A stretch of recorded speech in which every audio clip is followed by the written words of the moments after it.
Hello,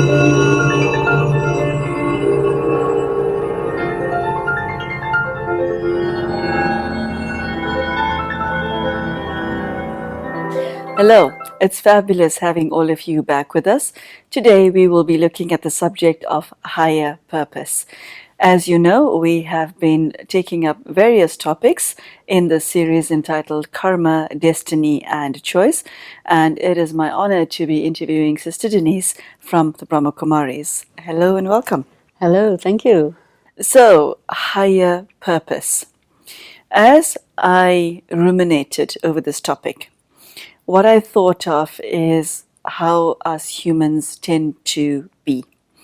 We grow up in a family, we have an idea of what we want to do with our lives. Some of us have ambitions, others don't. And then we choose a career or not.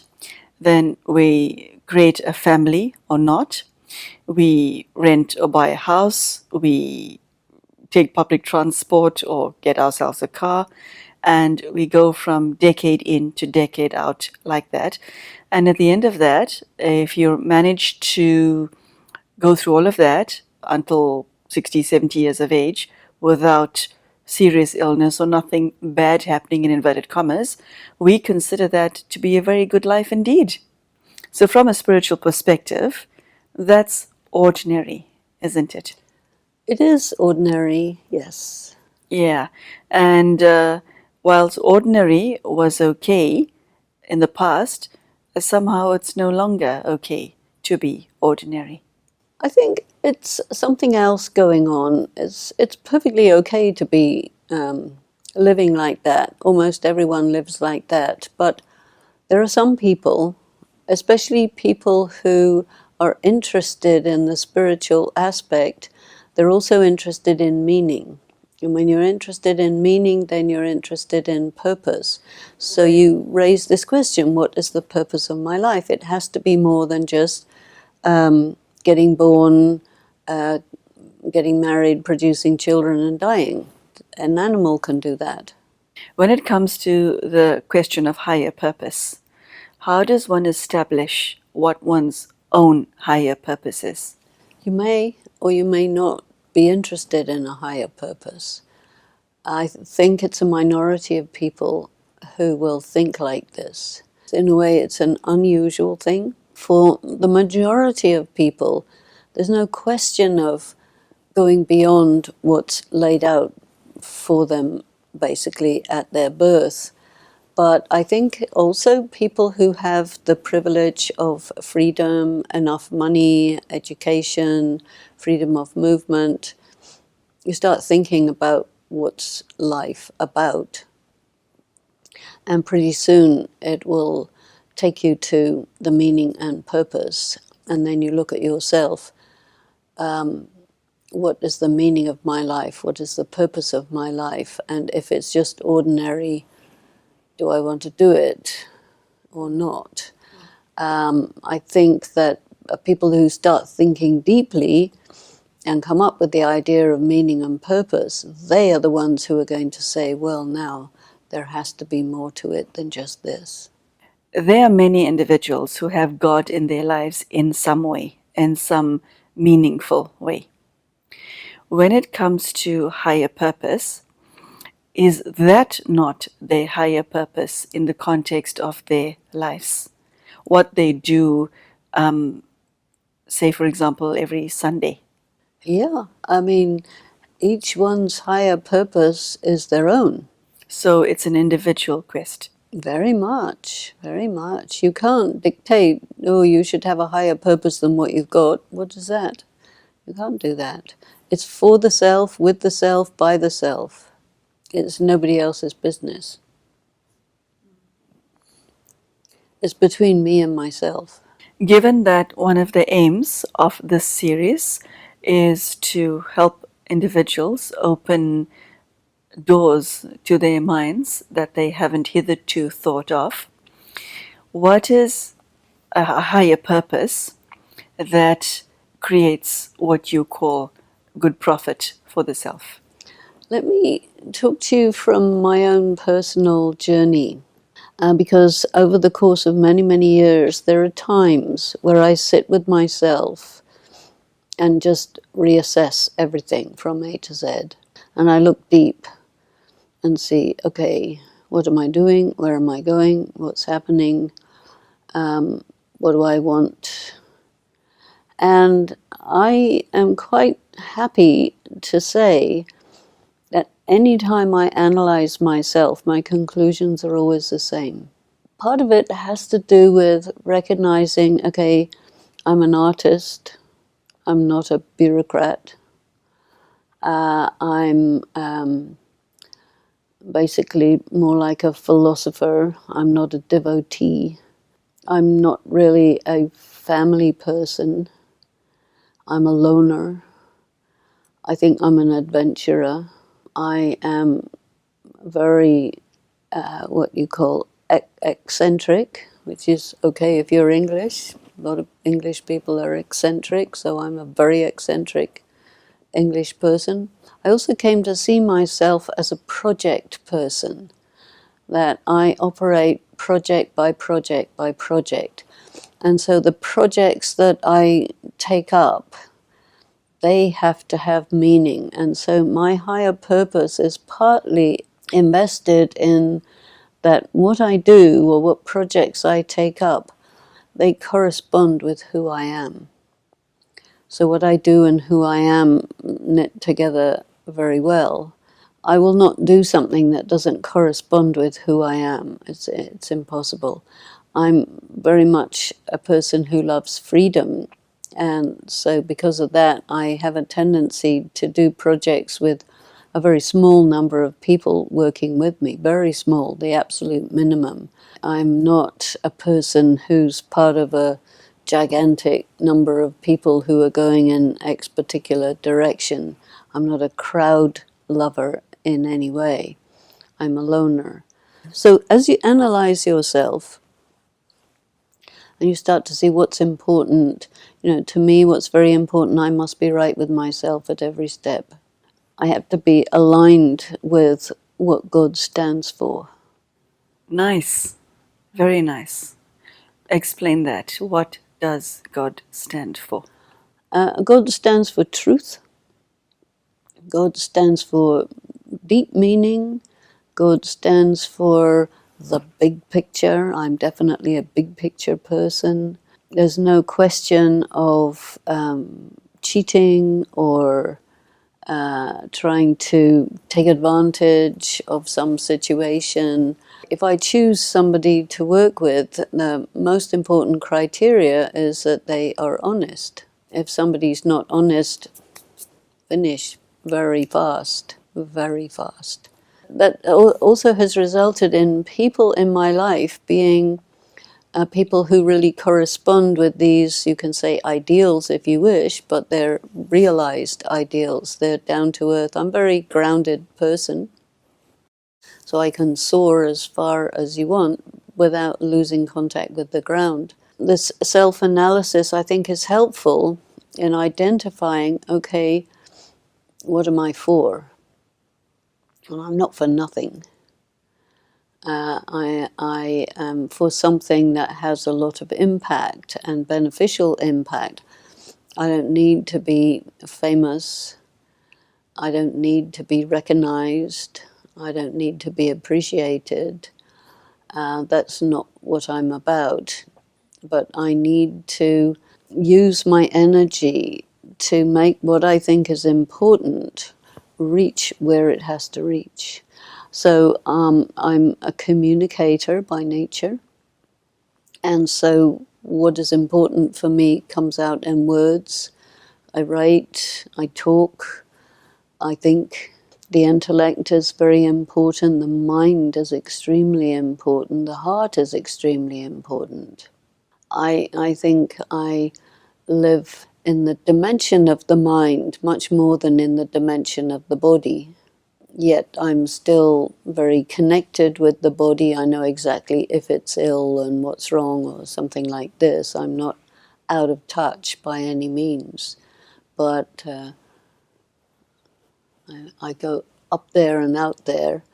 and I see things from a very wide perspective, so I can see what's needed, and then I try to do what's needed somehow or the other. Usually it's gigantic project. I was once asked, would you please move to Hawaii? I said, no, I can't do that. It's way too small. I lived in LA, 20 million people. That was okay. So I need large space, and I am able to fill a large space. When everything is sort of lined up the way it corresponds with me, then I can harness certain energies and get something to happen. And then I feel I'm fulfilling my purpose. And I'm describing this because I think each person has to do it their own way. And this is how I do it. I think it's so important to understand yourself, who you are, what you need, how you operate. And then when you're in connection with other people, your friends and so on, obviously they're very different, but there are many areas where there's correspondence, and this is why you harmonize. You said something earlier that grabbed my attention. You said that the intellect, the mind, and the heart is important. That's a very beautiful line. Within the context of today's discussion, higher purpose, explain to us how that fits in, and how does an individual get to their own higher purpose, taking those words into account. Well, when I was about 5 or 6 years old in school, junior school, the teacher asked the class, from which direction does the moon rise? And no one knew. And I looked around at my classmates and I said, oh my God, I'm not going to stay in school because they are going to wreck my mind. At 5 years old? Yeah. And right. Okay. I think I'd like to leave right now because, this place has become too big for me. Seriously, 5 years old. Yeah, because I was thinking a lot, very young, because I tell you another thing that was in my mind a lot at that time. You see, my family, half of them were Protestants, half of them were Catholics, and they just absolutely hated each other. And I said, you guys don't know anything about Christianity, and what are you talking about, and why is this? And who needs that religion if you are behaving like this? So I would just disregard all of that and go straight to God, because I said these people don't understand anything. So I was thinking very logically, very coherently, and seeing that these people who were in charge of what's going to happen to me were dangerous because they didn't know what they're talking about.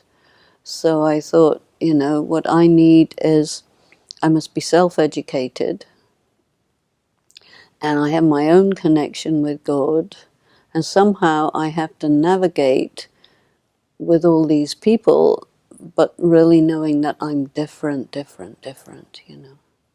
What to do? You just find your way.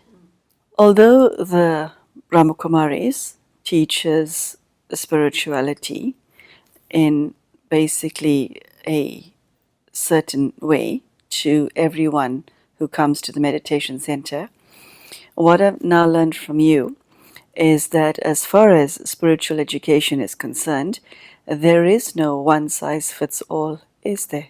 When I came into the Brahma Kumaris 45 years ago, my teacher was Dadi Janki, and she was high-end spiritual power and deep spiritual knowledge, and I absolutely thrived on this. And there are very few yogis of her caliber, and it just so happened that this was my nurturing, my foundation, and this is exactly what I needed.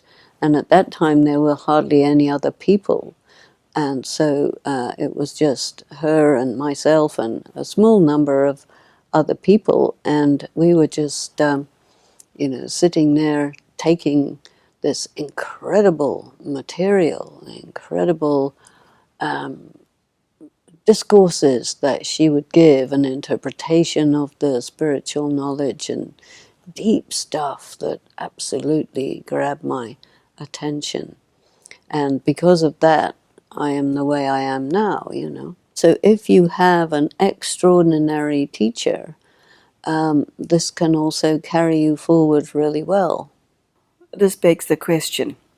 Say if you're not fortunate enough to have a teacher like the extraordinary Daddy Janki, and you're on your own as far as your spiritual quest is concerned, whether adult or child. How do you go about establishing what your own individual higher purpose is? From what you're saying, my feeling is that it's a little bit connected with your karma, because your karma will create situations for you which can carry you forward. And so I think even if you're on your own, and even if there's no discernible, amazing teacher like that, if you have the karma of being a deep thinker, a sincere seeker of truth, it will come. You invoke it. You invoke the right people, the right books, the right circumstances. And this is a wonder of karma, and maybe you could say, maybe it's not karma, it's destiny. And we're looking at karma, destiny, and choice. Who you are creates your destiny, and that is also your karma. So these different energies are absolutely interdependent with each other. Sister Denise, the world we live in, unfortunately, is filled with so much of falsehood. And again, unfortunately, there are so many individuals, both young and old, who have been on a religious/spiritual quest and knocked on the wrong doors and were never heard of again. Or were seen, but, just got lost. So, how does one make choices and find one's higher purpose and know that this is right for me and it will be right for me tomorrow? How does one make the right karmic choice? Because there's so many choices out there and there are mirages everywhere. There are. I think you need to be a good detective. A good detective. I was not expecting that answer, I have to admit. Detective, not a profession of choice by many listening to you. Any detectives listening to Sister Denise? I doubt it. Okay, why do you say that? Well, because you have to detect what's in front of you. What is this? I mean, I think in my own personal experience, I did come across a few different spiritual offerings, but within a few seconds I said, oh, no, not that, not that, not that. Brahma Kumaris, yes. So it was intuitive recognition. This word recognition is very important. An immediate recognition that, yep, this is it, this is right, this is correct. When I was told the information about the soul and all of these things, I said to myself, this is the first intelligent human being I'm listening to today. And by that time I was already, I'd already got my university degree and so on, and made much more sense than my philosophy class. Recognition, I think, is the key. Does it make sense? Is it coherent? Is it consistent? Can you pull it apart? Will it stand up? And the spiritual knowledge that I'm studying at the moment has to stand the test of being bashed and torn apart by the smartest intellects, because if it can't hold up, then it's not valid. But if it does hold up, it's serious, I'm not saying that everyone is an equally good teacher. I'm not saying that everyone has an equally good grasp of the spiritual knowledge. Everyone is different, but the knowledge itself is indestructible. It's very powerful. I know how to take something down if needed. when one goes about seeking a higher purpose, it's also necessary to stay grounded, isn't it? Yes. How does one strike a balance between reaching for the stars and having your feet firmly planted on the ground? I think it depends on your capacity, because I know for myself I'm a highly grounded person and I can fly as many zillions of miles as you want. I won't get lost in thin air. But for those of us who are unfortunately not Denise Lawrence, what of us mere mortals? You must always keep your contact with the ground. And if that means don't fly too high, then don't fly too high, because if you get lost, it's difficult to get you back. What does that mean, keep your feet on the ground in that context? And stay real, stay in touch with hardcore reality of the material world. I don't think you really can exercise your right to spiritual heights unless you are well connected with the ground. It's a price you must pay.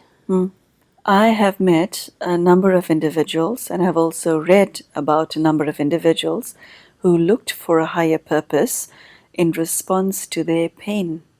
Yeah, that sounds reasonable. Yeah. And they found it to their own extent. Is spirituality an antidote to pain? I don't think it's anything like an antidote. I think pain is a messenger that says you need to get your spiritual side attended to because you have neglected it. And that's why you have pain. That's a lot, what you just said. It's a lot. So self-neglect brings pain? Yeah. If you do not allow yourself to be what you really are, it's going to create pain. If you keep yourself down, if you never, wake up, if you remain unconscious, if you get limited by your trauma and don't use it as an instrument to transcend your limitations, you haven't taken advantage of some possibilities. I know not everybody does, but when you say someone found their higher purpose through their pain, I can totally understand that. That's logical for me. You use the word limited by your trauma. Isn't it human nature to suffer when you suffer and not find a higher purpose?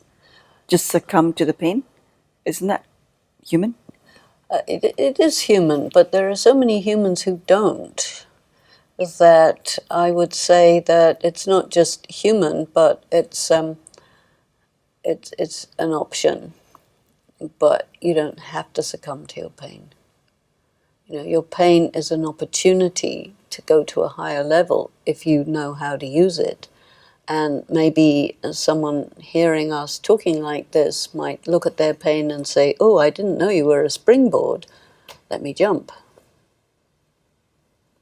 Let me jump. We're approaching the end of today's discussion. Anything that you'd like to leave the audience with before we say goodbye to them? I think I would definitely encourage a person to sit with themselves and really think and try to articulate, what is my purpose? What is the meaning of my life? Maybe not use the word higher purpose, but just purpose and meaning. And that can open up many gateways, many doorways inside. And maybe even you might be just doing what is not the right thing for you, and it might help you to recognize, no, I need to be doing this over here, not that over there. So let me get on with what I'm really supposed to do. This word supposed to is another expression. What am I supposed to be doing? As if there is an appeal to destiny. Hey, destiny, I can't see you, I'm not living you. Would you please present yourself, because I need to know what I'm supposed to be doing? That's also a good question to ask yourself and the universe. And in so doing, establish what your higher purpose is. Yes. Okay, well, thank you. Thank you. So there you go, the question of higher purpose. As you can see, Sister Denise has shared with us her own personal experience. She touched on many aspects which are of interest to us in general as a human race. And she specifically spoke about how one could use something as traumatic as pain as a springboard. I do like that expression that you use, springboard, to establish what your higher purpose is. And this is a very beautiful message, and I hope that it has reached your heart. And I do hope to see you again for the next episode. Thank you so much for joining us today, and take care. Goodbye.